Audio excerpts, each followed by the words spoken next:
Olá, estamos dando início nesse momento a um podcast edição especial voltada à Semana Nacional do Trânsito, né, que deu início no último dia 18 e segue até o dia 25 de setembro. E para esse ano a temática é Desacelere, seu bem maior é a vida. E para que a gente possa tratar um pouco mais sobre esse assunto, a gente está aqui com Luiz Corrêa, diretor executivo de mobilidade urbana do município de Mossoró, segundo sargento da Companhia Independente de Policiamento Rodoviário do Estado, o Giancarlo, e aqui também o policial rodoviário, federal rodoviário, Gibson. E para a gente começar, né, a gente gostaria primeiro de dar início falando um pouco sobre a Semana Nacional do Trânsito, no que ela representa no olhar de cada instituição e por que ela é tão necessária para esse momento. Pois é, pessoal, é muito interessante que ao instituir a Semana Nacional do Trânsito, o órgão máximo da União, ele pensou num momento estratégico em que a gente pudesse nos posicionar diante da sociedade, mas também de fazer um chamamento público. Um chamamento em que a sociedade pudesse também entender que nas causas de acidente de trânsito, que hoje o Código de Trânsito mudou a nomenclatura, né? E no nosso meio a gente usa o termo sinistro, entender que aconteceu um acidente de trânsito, os entes envolvidos não é só o órgão que fiscaliza, não é só o órgão que sinaliza, é todo mundo. Todo mundo está envolvido naquele acidente. Então essa semana é mais para chamar a atenção. É dizer que existe aí uma concentração de esforço para que haja uma dedicação maior por parte da sociedade em que a gente possa modificar essa realidade tão pesarosa, não somente para a família do acidentado, mas também do causador. E com certeza ele fica com trauma, ele fica com a consequência, ele fica com a sequela. Yeah. Perfeitamente, exatamente isso, né? Ela ocorre entre os dias 18 e 25 de setembro, só complementando o que o nosso colega estava falando, mas não se limita às instituições principalmente, seja na esfera, no âmbito federal ou no municipal, e também nós, a nível estadual, a gente não se limita apenas a essa data, né? A gente entende que é preciso ações continuadas, inclusive Mossoró é uma referência, né? A Polícia Rodoviária Estadual aqui em Mossoró, a gente tem o comando em Natal, tem outras cidades, e a gente entende que Mossoró é uma referência quando o assunto é integração entre os órgãos. A gente sempre está fazendo ações conjuntas e a Polícia Rodoviária, acredito que as demais instituições entendem que é muito importante essa parte da educação de trânsito, porque a gente tem a oportunidade de realizar várias ações, tanto a nível de instituição quanto em conjunto com os colegas, trazendo informações relevantes, tentando fomentar o tema para a sociedade, né? Sociedade civil organizada, as empresas, as próprias instituições que muitas vezes convidam a gente.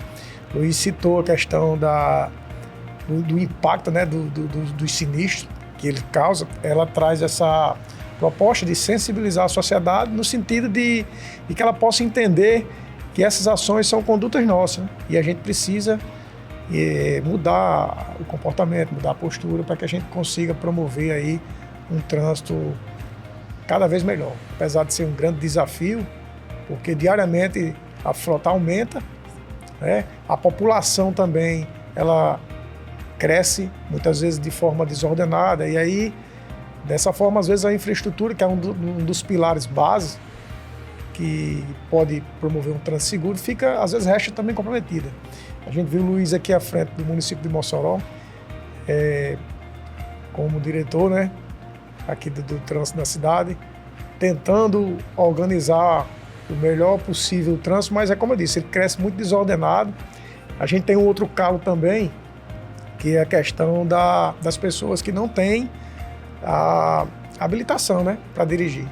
E aí a gente tenta promover essa educação para que essas pessoas tenham a consciência de que é interessante fazer. Às vezes aqui em Mossoró, as pessoas adquirem um veículo popular, motocicleta, e e muitas vezes não tira a CNH, né? Vai fazer a condução de um veículo sem o devido conhecimento, o conhecimento necessário para praticar ali uma condução segura. Então, a gente entende que essas ações educativas, né, somada com a questão da melhoria da infraestrutura e uma consciência por parte da população, entendendo que é necessário a gente tentar melhorar nossa postura no trânsito, fará uma diferença.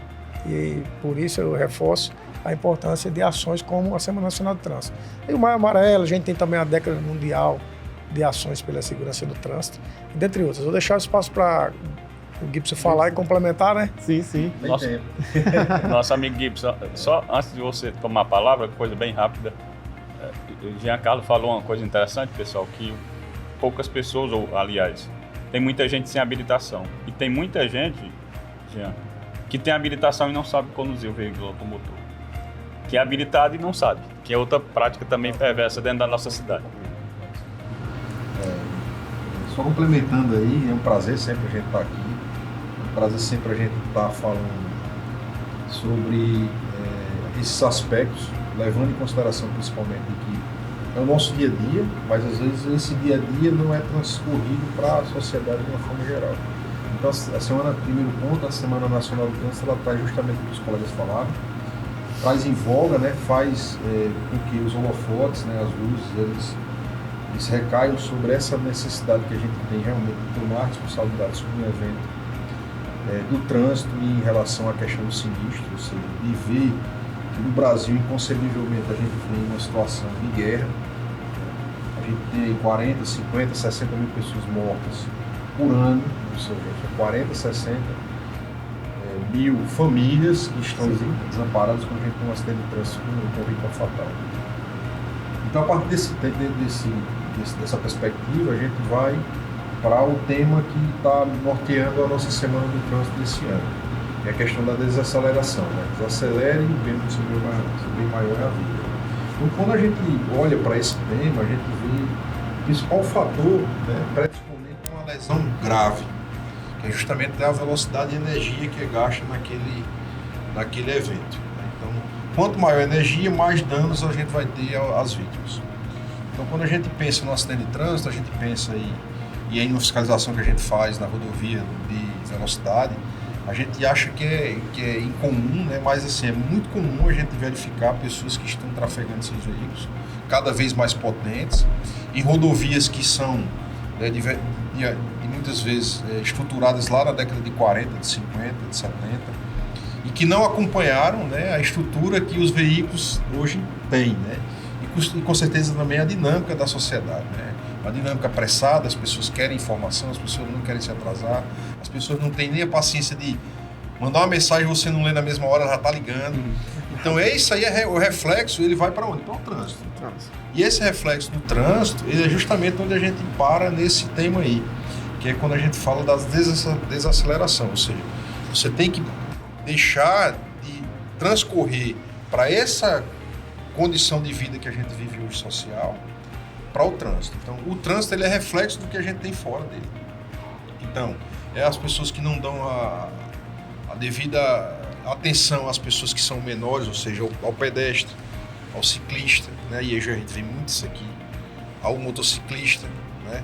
Veículos maiores em relação aos menores e, consequentemente, toda essa perspectiva também do veículo que tem um pouco mais de potência, então ele quer colocar ali, então, como eu falei, na fiscalização de velocidade, a gente achar um carro a 179 km por hora. Foi pego essa semana na fiscalização nossa. 170, 180, 150. Então, o dano que um corpo humano sofre em decorrência de uma velocidade dessa na hora de uma colisão, ela é incompatível com a vida.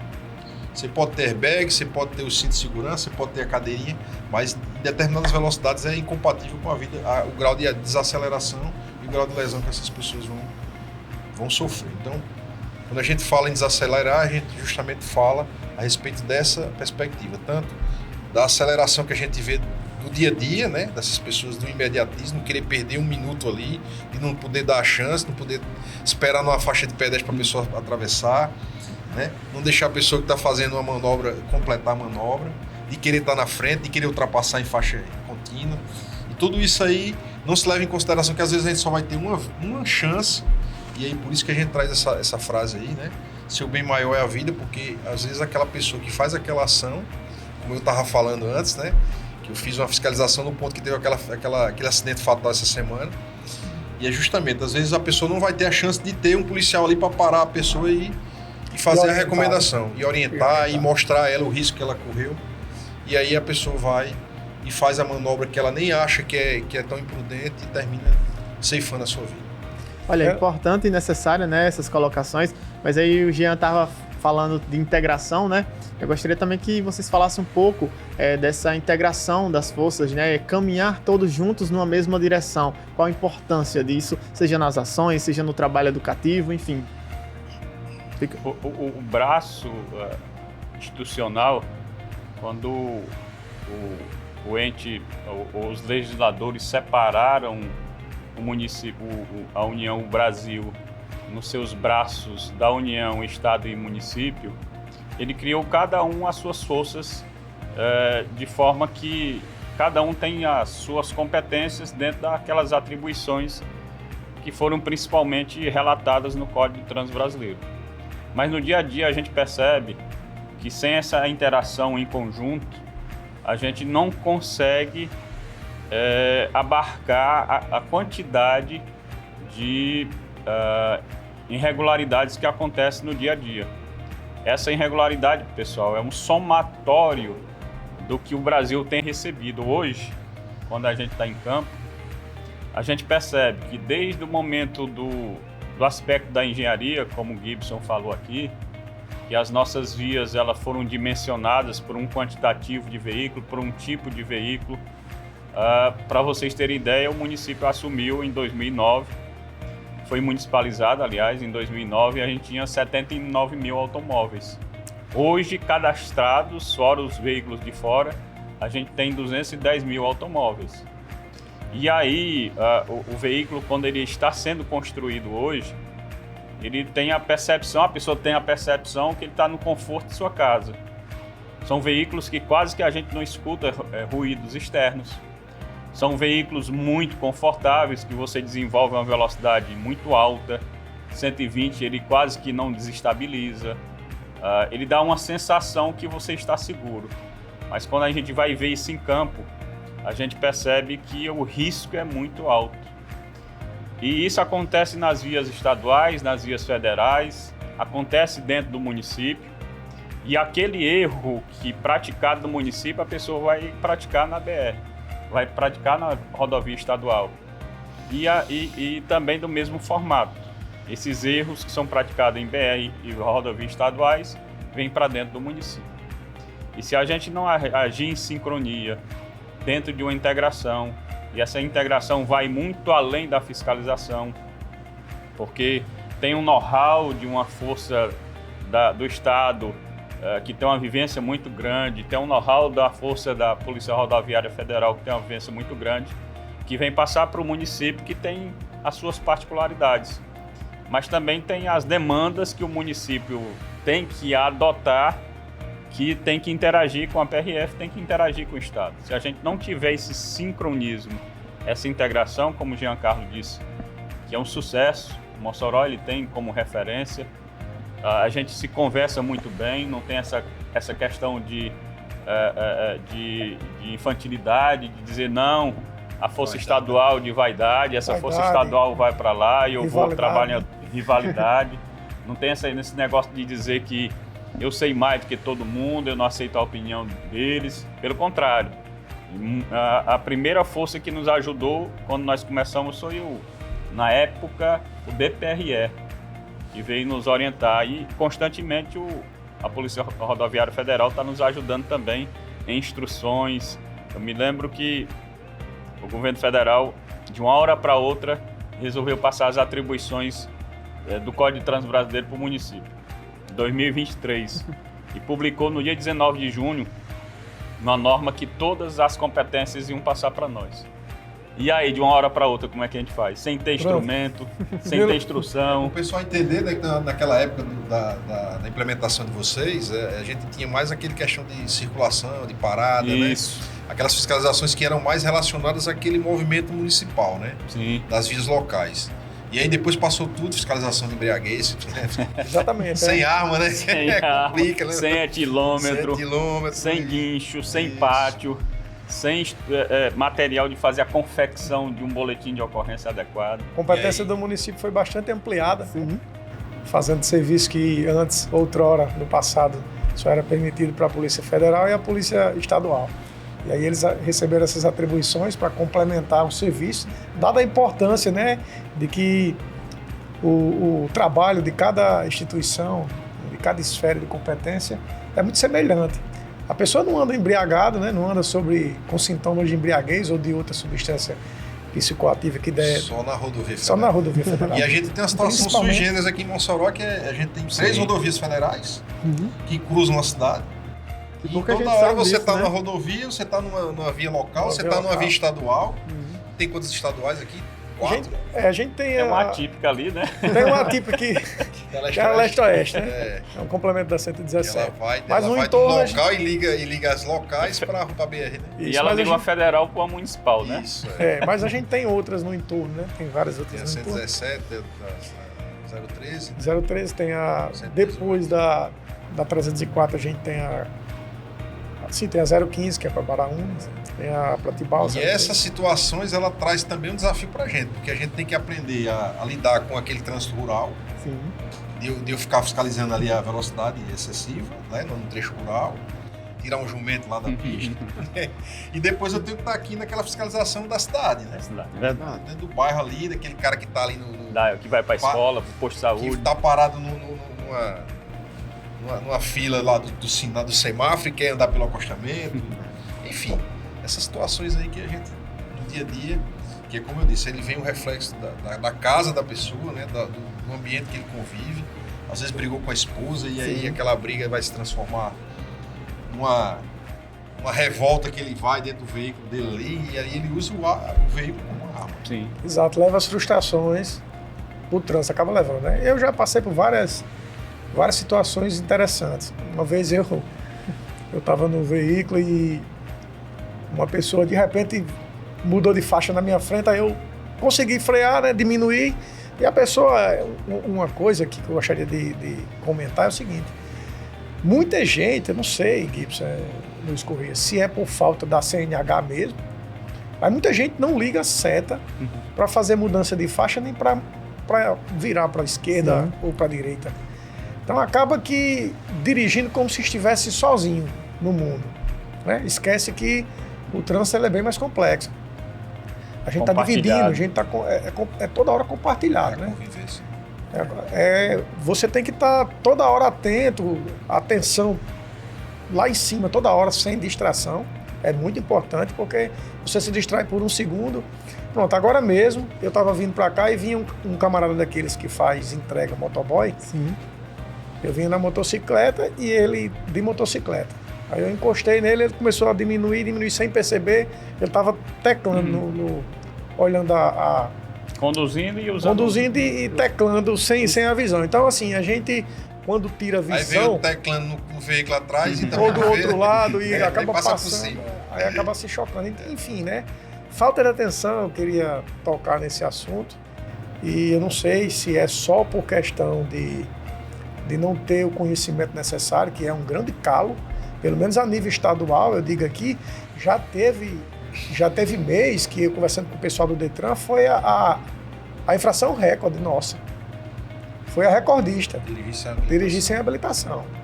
E então, assim, é uma grande preocupação, né? Isso, não sei se por parte do poder público. E aí eu trago uma questão que eu acho que Luiz, inclusive, que é da área também, ele pode suscitar melhor também essa perspectiva. Hoje em dia a gente tem uma dificuldade que as pessoas elas têm uma habilidade motora reduzida. Sim.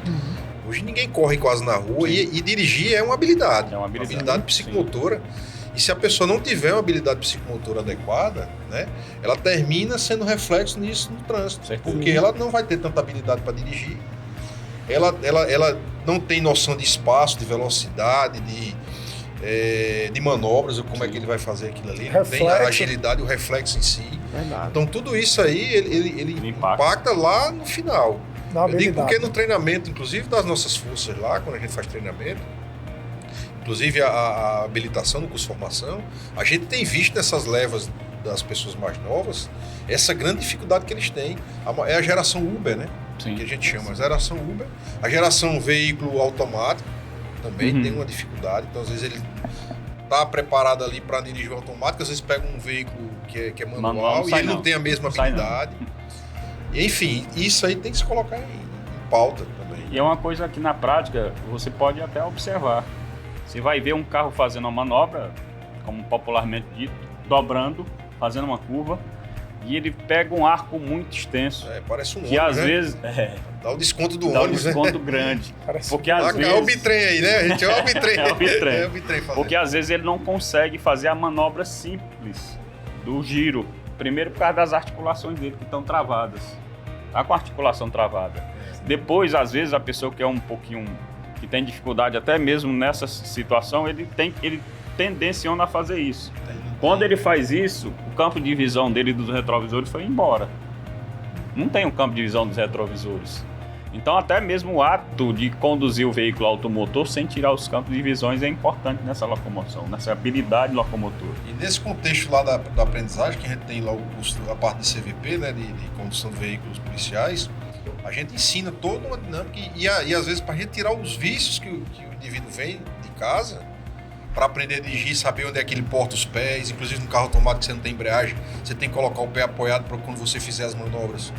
Você está só preocupado com a condução em si, com a postura adequada das mãos, a distância, a questão da visibilidade dos retrovisores. Então, tudo isso é visto lá. E a gente vê que muitos, por não ter essa capacidade psicomotora adequada, ou seja, não ter equilíbrio, não ter uma coordenação motora adequada, ele esbarra nesse aspecto aí. E nós vamos jogar um negócio bem polêmico aqui. Nós estamos com a perspectiva aí de perder as autoescolas. Né? Já tem aí um negócio bem construído dentro do Congresso Nacional, dentro do governo federal, de perder as autoescolas.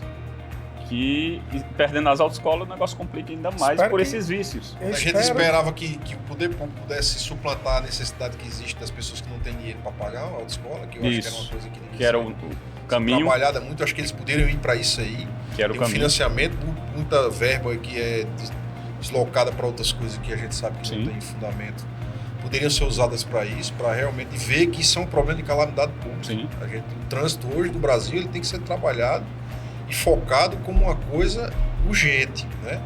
E não é só nessa semana, é no dia a dia nosso. Né? Então é inadmissível a gente saber que a pessoa saiu de casa para ir trabalhar ou para ir para o colégio e não voltou mais. Não voltou. Isso é inadmissível. Eu espero que, se ocorrer, que seja meramente um conteúdo teórico e que a prática continue, pelo menos, né? Porque essa prática ela era para ser talvez até ampliada. Sim. Porque não dá tempo, né? A realidade é essa. Uma carteira provisória realmente como provas no decorrer do ano, né? E tem outro fator. Passivo de uma multa, porque porque o que é que coloca-se? É com a ideia de que se a pessoa não dirigir direito, ela vai cometer infração. Se ela cometer infração, ela vai voltar de novo ao processo inicial. Sim. Mas, na verdade, o que deveria ter eram testes subsequentes para ver se a pessoa está evoluindo, inclusive com dificuldades ao longo desse ano, aumentando as dificuldades. E, por exemplo, só colocar a aptidão para andar em vias de trânsito rápido com um determinado tempo. Por quê? Porque acelerar. Quanto mais velocidade, mais risco. E, Gibson, da nossa área também, essa questão do teste, a pessoa vai passar por um exame médico, é só mesmo a parte visual, praticamente, né? Praticamente, toda aquela parte locomotora não tem. E psicoativa também não tem. Coordenação motora não é nunca avaliada, né? Às vezes a pessoa não consegue nem manipular um celular e está dirigindo um veículo. Muitas vezes é só o exame, se limita ao exame de vista, na prática, né? E às vezes as pessoas têm a dificuldade, né, de reconhecer essa falta de habilidade e acha que tirou a CNH, né, tá regularizado, já é o piloto de Fórmula 1. É uma responsabilidade, né, que a gente tá lá na Câmara Temática. A nossa responsabilidade é dobrada. E é justamente de vítimas do trânsito, a gente pode impor lá. No ano passado a gente colocou isso, né, para atualizar essa normativa. No ano passado não, no biênio passado. Sim. E a gente não conseguiu prosseguir. E a habilidade é um dos fatores, né? Na realidade a gente pode ver, ela tá dentro do um dos pontos da direção defensiva. Tanto é que quando um cidadão consegue ficar habilitado, depois de todo o procedimento lá, todo o processo de autoescola, ele tem um mês, ele tem um ano, né, como se fosse um estágio probatório. Sim. Ali ele está. Por que ele tem que ter maiores cuidados? Por que se exige maiores cuidados de um condutor recém-habilitado? É justamente por falta da habilidade. Que ele não tem como responder de forma rápida, né, se ele for normal, se ele tiver realmente não tem como antever um risco de acidente porque não tem prática. Ele não tem prática, exatamente. Então, muitas vezes tem, né, o aluno ele tem o primeiro contato, seja com a moto ou com o carro, dentro da própria autoescola. Então, para ele adquirindo essa habilidade, né, até mesmo com um veículo, que muitas vezes é novo, acabou de comprar, é recém-habilitado. Enfim, ele está adquirindo ainda a prática. É por isso que ele é mais cobrado, para ele ter mais cuidado e se policiar para andar mais devagar, com mais cautela. E aí, quando a gente domina, realmente fica mais fácil, é claro, obedecendo ali ao que traz as normas de trânsito, seja a velocidade da via, seja a sinalização de uma forma geral. Né? E essa questão do domínio é muito engraçado, porque a partir do momento que a gente domina, boa parte, infelizmente, tem esse hábito, ele se sente tão confortável naquele domínio que ele começa a ficar negligente. Ele perde o medo. O medo, eu não estou dizendo pavor, não estou dizendo para você se tremer, mas o medo no sentido noção do risco, né? Noção do risco. Aí a gente vê, infelizmente, com nossos amigos que fazem teleentrega, que ele não tem mais medo. Exatamente. Os nossos amigos motoristas de aplicativo. Que a gente tem bastante cuidado, né?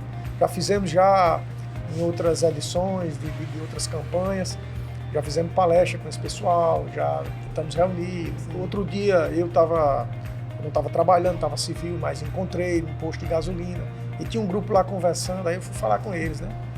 Falei sobre a importância perguntei de forma amigável, primeiro ganhei a confiança, aí eu perguntei, viu, Gibson, por que muitos deles andavam com a luz de trás apagada? Não sei se vocês já perceberam isso. Sim. Ironicamente, a gente não pode julgar, mas alguns se utilizam desse artifício para tentar escapar da luz do radar. Fotossensor. Né? Falando sobre esse aspecto, né, de aspecto comportamental, essa questão cultural, os vícios, né? Quais têm sido os principais...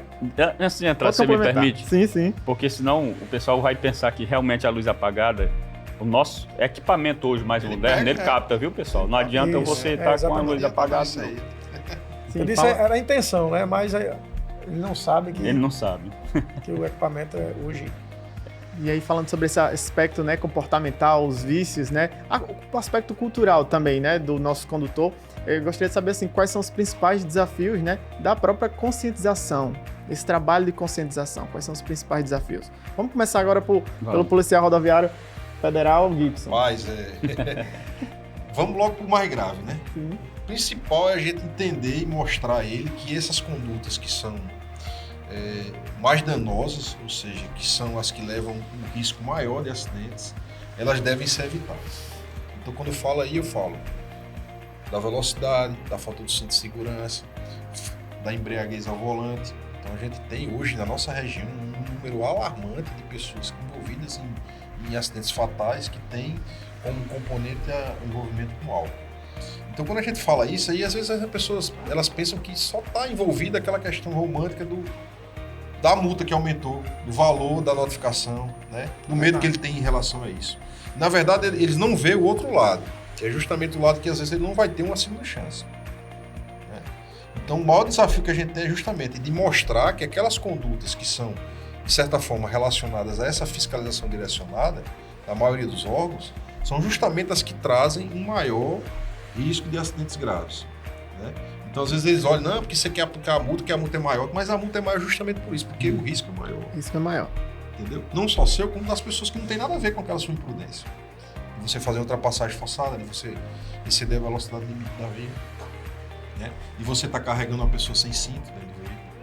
Então, esses aspectos aí é que são justamente o desafio maior, deles entenderem que isso aí é uma forma da gente dizer, venha para cá e olhe que essa sua conduta, que é nessa hora da semana do trânsito, que a gente faz.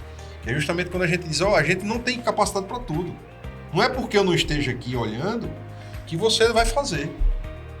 né? Que você entenda que, por que é que essa multa, e a pessoa começa a raciocinar, por que é que essa multa é tão alta? Por que é que eles fiscalizam tanto isso aqui? Né?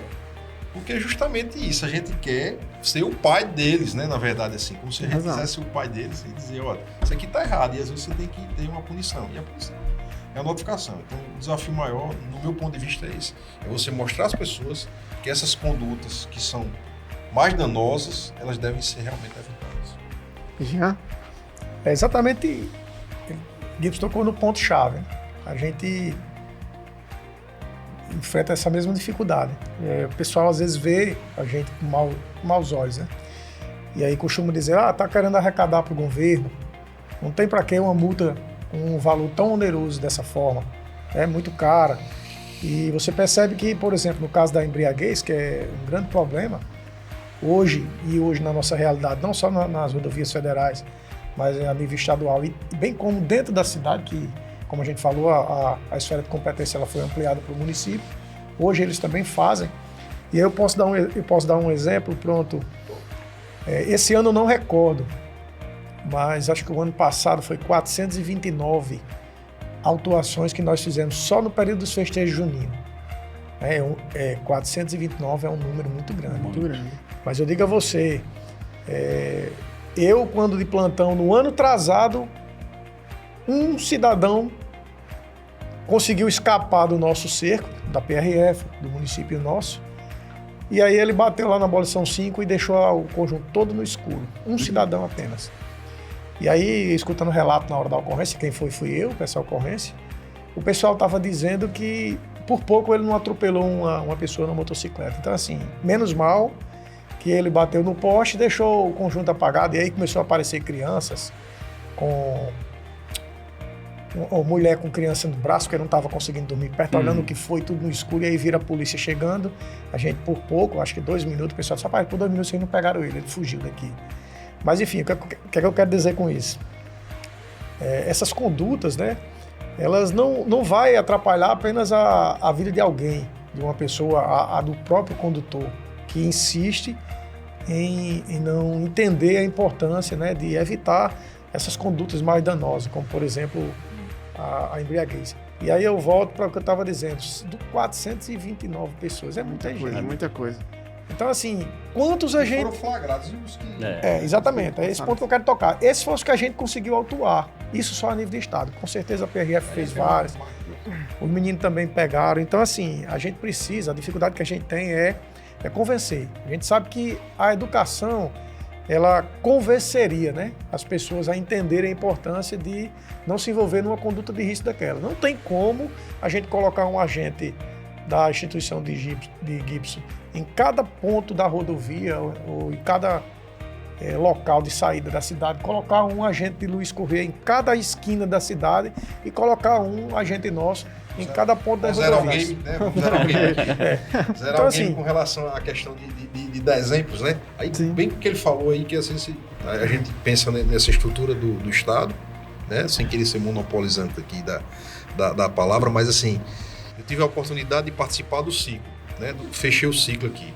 Eu estava trabalhando na PRF e aí eu atendi um acidente.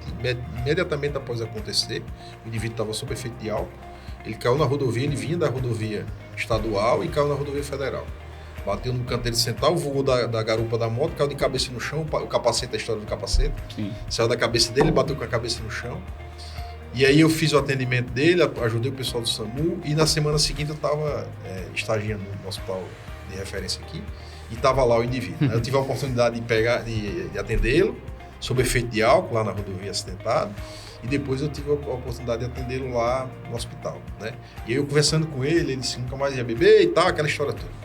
Mas assim, para a gente ver o quanto o Estado é onerado, esse cara, ele estava lá internado, ele passou pelo procedimento cirúrgico no hospital, ele tinha que ser transferido para uma outra unidade hospitalar para fazer outra cirurgia, e onerar mais. Olha a quantidade de profissionais, foram 3 operações ele fez. A primeira, 2 cirurgiões, aí teve a disponibilidade da viatura que foi lá, teve o SAMU. Olha a quantidade E a ocupação, né? Porque às vezes o cara que está com problema cardíaco está demorando a chegar. A quantidade de dias que ele passou internado, né? Medicação e tudo. Enfim, todo esse processo, e ele está vivo, né? Graças a Deus está vivo. É verdade. Escapou. As pessoas- Mas e as pessoas que morreram? E as pessoas se apegam, né, na questão dos valores, né, que vocês estavam... Sim. Aí a gente remete um pouco à temática, né, que o bem maior é a vida. Então, assim, não existe um preço mais caro do que a vida. Então, Verdade. você poderia discorrer um pouco sobre isso, Luiz? Pois é, aí é bastante interessante, inclusive as primeiras palavras que foram ditas aqui, na questão da perspectiva de que tudo hoje é muito acelerado. A gente tem uma pressão muito grande, quer seja profissional, quer seja social, quer seja familiar, e a gente não está vendo nem o tempo passar. Pessoal, nós já estamos chegando ao final do ano. Praticamente no fim do ano. Dia desse era arrepio.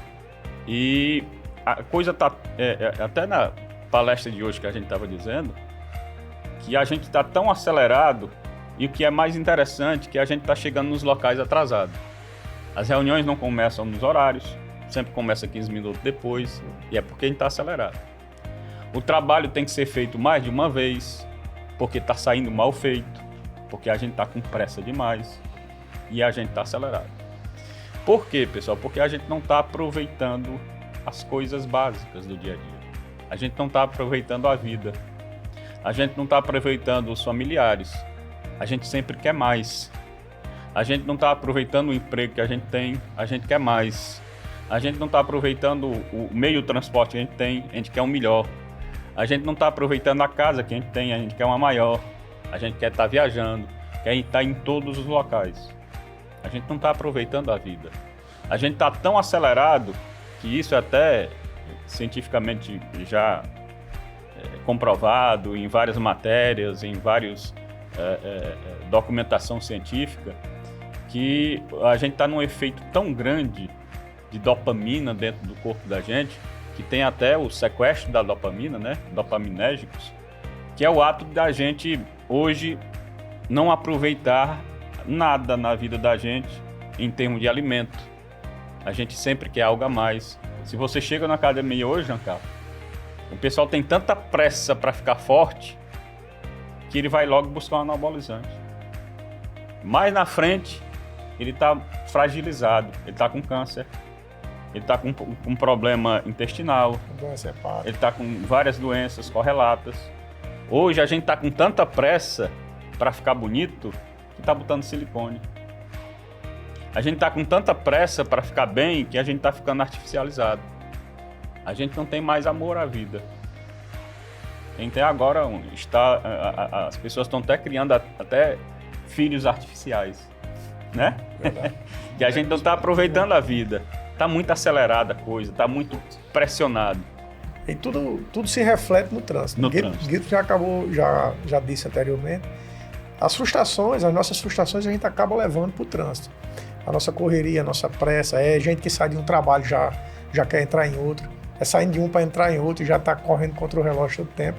E a gente precisa ter essa consciência de que, como o tema desse ano faz, né, o chamado que se faz, e o Luiz acabou de entrar nesse aspecto, não é um desacelere apenas quando você estiver na via, na rodovia, né? Mas para a vida em si, para que a gente tenha a serenidade de entender de que sempre tem, né, Luiz, um comedor de rapadura, muitas vezes em casa esperando, que tem a mãe, aqueles que são mais jovens, Sim. principalmente os jovens, né? Uma palavra dessa é bom que se alcance a juventude, porque é um pessoal que esses dias eu vinha na rodovia, no ABR, e o camarada passou por mim numa roda na moto. Mas o que me impressionou não foi ele passar em uma roda na moto por mim, né? Foi que ele, quando desceu, ele foi para contramão e não podia, sem observar. Ele foi de vez. Aí lá na frente, me deixou mais surpreso ainda, é que tinha viu, Gibbs? Tinha uma faixa de pedestre na rodovia e ele foi para contramão, sem ver, por trás de uma carreta. Ele acelerou mais ainda, chegou atrás de uma carreta, saiu pela contramão também e passou em alta velocidade ali, no escuro, ali na 110. Então, assim, eu fiquei imaginando se tivesse uma senhora que sempre tem ali passando de um lado para outro, né, ali aquela região ali do Costa Silva. Enfim, que a gente possa refletir, né, sobre esse tema da Semana Nacional do Trânsito desse ano e desacelerar por completo, para que a gente reflita as ações e que a gente não leve essas frustrações para o trânsito. Eu poderia citar aqui vários exemplos que tive. Outra coisa que eu não toquei, que eu ia falar e de repente a gente passou a palavra, mas as pessoas elas não querem muitas vezes, Gibson, receber um conselho.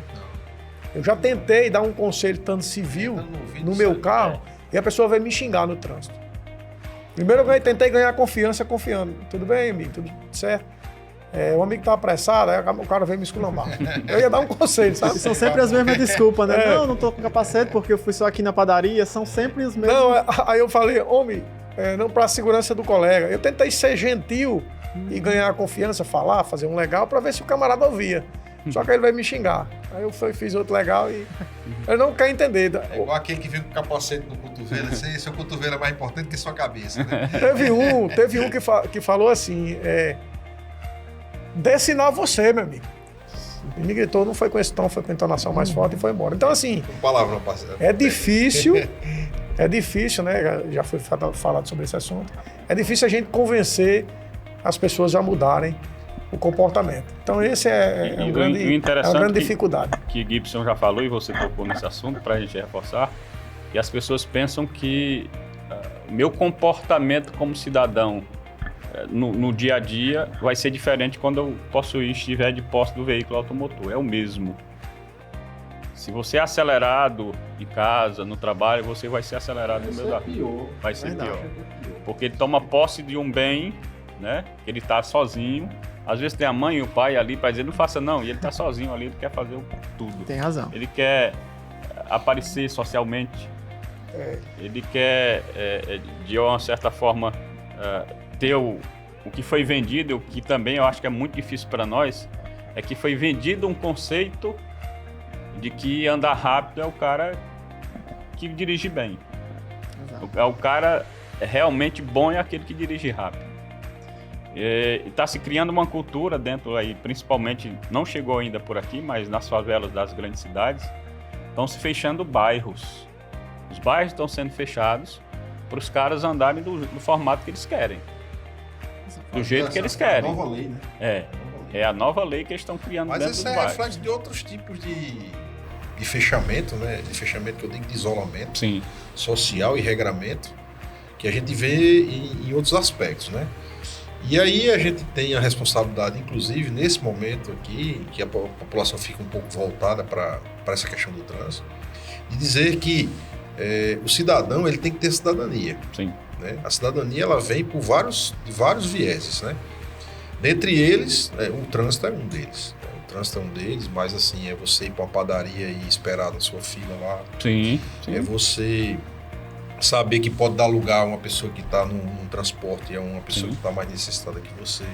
Então essas condutas, elas também são transferidas ao trânsito.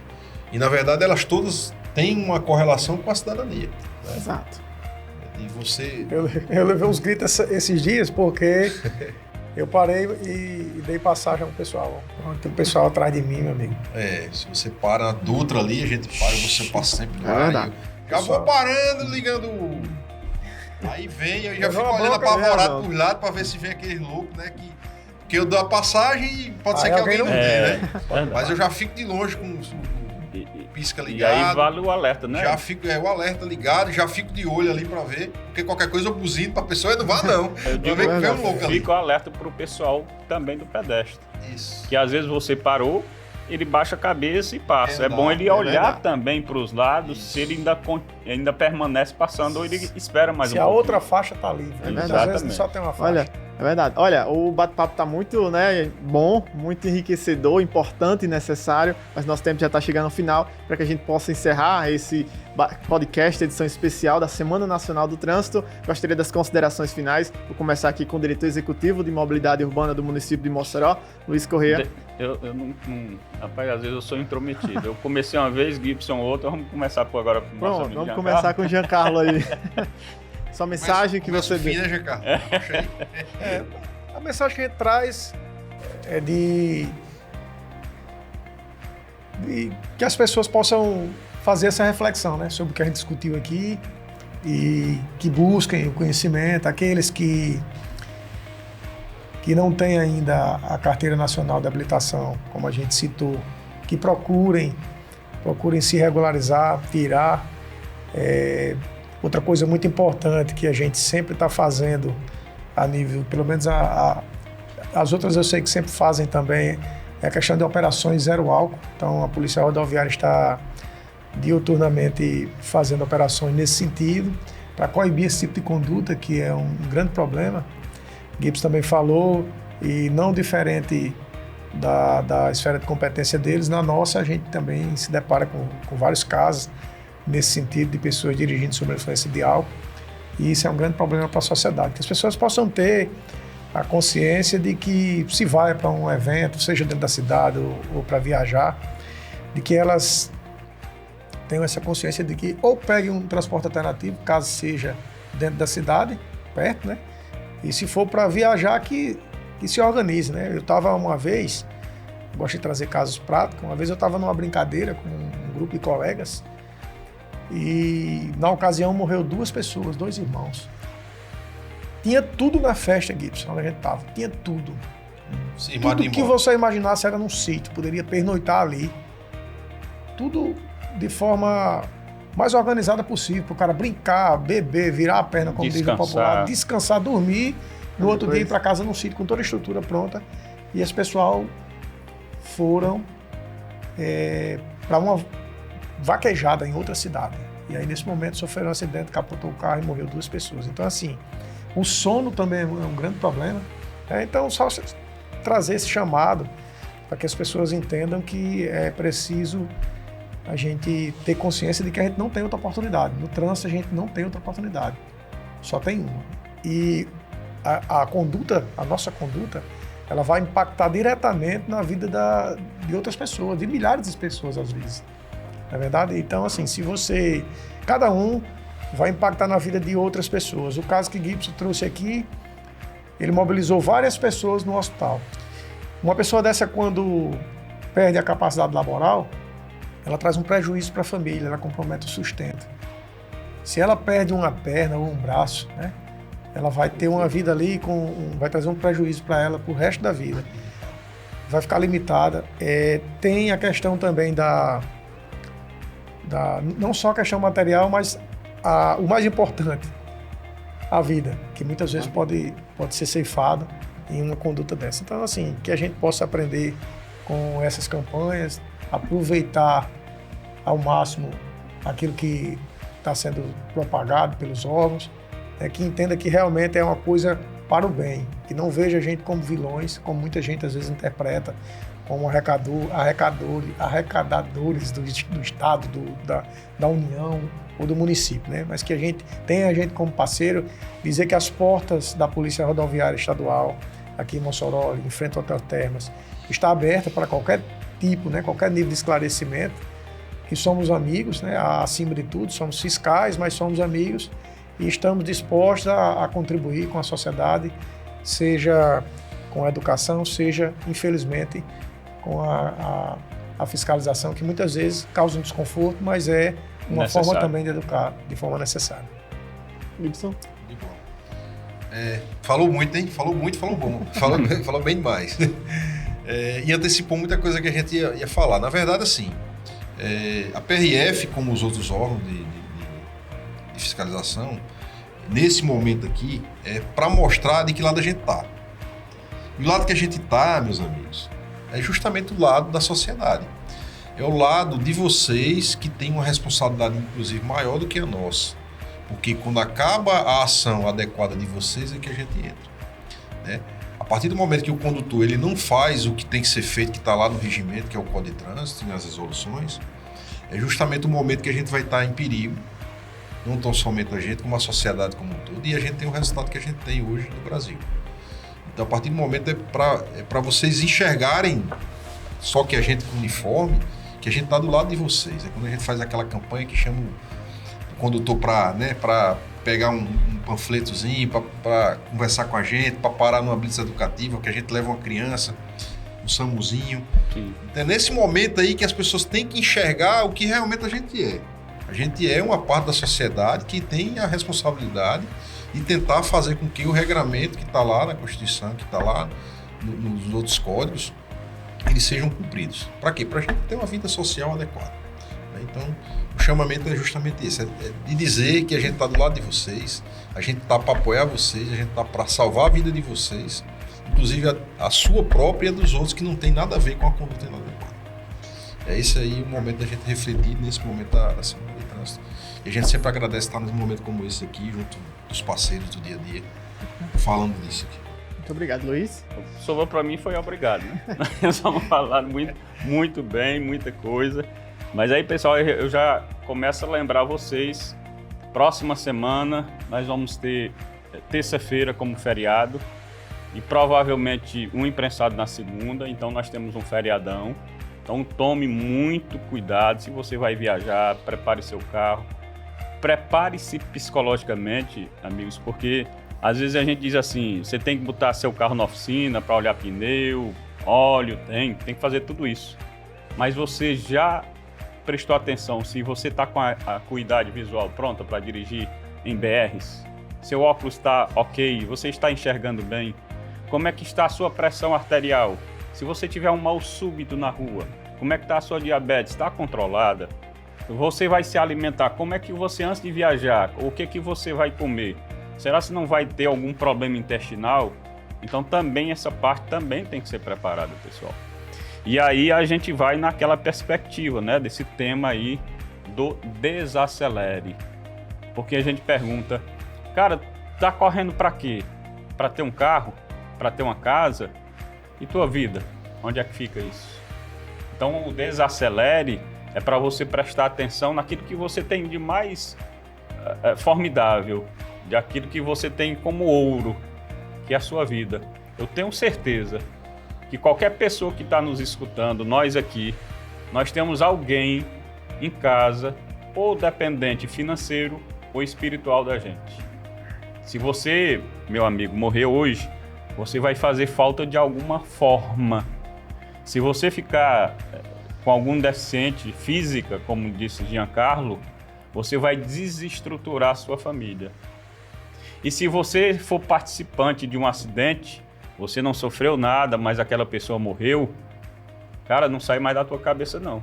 A gente que vê acidente com vítima fatal não sai da cabeça da gente, ainda mais aquela pessoa que participou diretamente. Então desacelere para você ganhar tempo. Interessante, desacelere para você ganhar tempo, porque o seu bem maior é a vida. Obrigado, Luiz. Obrigado a todos que acompanham essa mesa, né? A gente encerra aqui agradecendo você também que acompanhou esse podcast, edição especial da Semana Nacional do Trânsito. E claro, para finalizar, a gente não poderia deixar de não repetir novamente a frase. Portanto, desacelere, seu bem maior é a vida.